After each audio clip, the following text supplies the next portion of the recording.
बिथांमोना जेबो बुजियाखै जाय सरकार खालामा बिसोर जेबो बुजिनाय नङा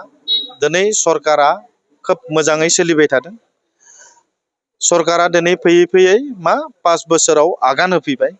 5 बोसोरसिम ओरैबायदि मोजां सरकार खालामबाय ओरैबायदि मोजां मोनसे सरकार दिनै जाबाय जोंनि गिबि मुंख्लं सुजित नार्जारिनि नामाव थांनाय 17टा बोसोराव मोनसेबो स्किम बानायाखैमोन दिनै सुजित नार्जारिनि नामाव जादों BLT नि गिबि मुंख्लं बिर सिलागां बिथांनि नामाव BLT नि दैदेनगिरिफोरा मोनसेबो स्किम दिनै बानायाखैमोन बिथांखि बानायाखैमोन जोंनि सरकारा दिनै खालामबाय NDB नि गिबि मुंख्लं बिथांमोननि नामाव दिनै जोङो बेबायदि मोनसे एक्सिलेन्सि सेन्टार बेबायदि बानायदों जोंनि हारिमुनि बिथिङाव गेलेनायनि बिथिङाव बेबायदि गोबां जोंनि नैबे UPPL सरकाराव जोंनि हारिनि जायफोरा मुंख्लं जालांबाय जायफोरा दिनै जोंनि हारिनिफ्राय जोंनि समाजनिफ्राय गैला बिथांमोननि नामाव दिनै जोंनि सरकारा बिथांमोननि मुंखौ सनानि हांखोजों जारिमिनाव लिरनानै गालांनो थाखाय बेबायदि हारिनि गेरेमसा हारि दानायनियाव बेबायदि खामानि मावलांदों गतिके बिथांमोना दिनै लाजिदों आरो बिथांमोना दिनै देखायनो हायाखै क'क्राझाराव हाबनाय लामाया दिनै ओरैबायदि समायना रमायना मोनसे गेटजों वेलकाम जादों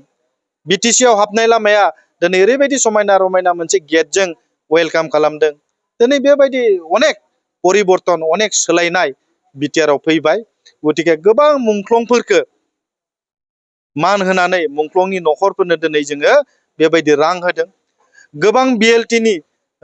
दैदेनगिरि बिथांमोननोबो जों दिनै होदों बिनि बादैबो दिनै मोनसे जोङो थांखि लाबावदों जाय मुंख्लंनि बिमाफोरा थांनानै दङ फिसाया गैला गावनि फिसाय बा बिमाफोरा दिनै गोथाङै दङ बे बिमाफोरनोबो दिनै मुंख्लंनि बिमाफोरा गोथां थानाय बे मुंख्लं बिमाफोरनो दिनै जोङो मासाव एक मास बोसोराव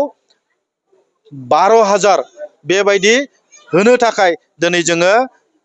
एसेम्ब्लियाव पास खालामबाय आरो साननैसोनि उनावनो मुंख्लंनि बिमाफोरा गोथां थानाय बै बिमाफोरखौ जोङो नोजोर बोनानै दिनै बिथांमोननो 1000 थाखा अनसुंथाइ होनायनि थाखाय खामानि मावदों गतिके बेबायदि इउनिक बेबायदि गोदान परिबर्तन सोलायनाय मोनसे खामानि मावदों बेफोरखौ नुनानै बिथांमोना लाजिनानै दिनै बायदिसिना बुंनाया स्वाभाबिक खोथा थेंक इउ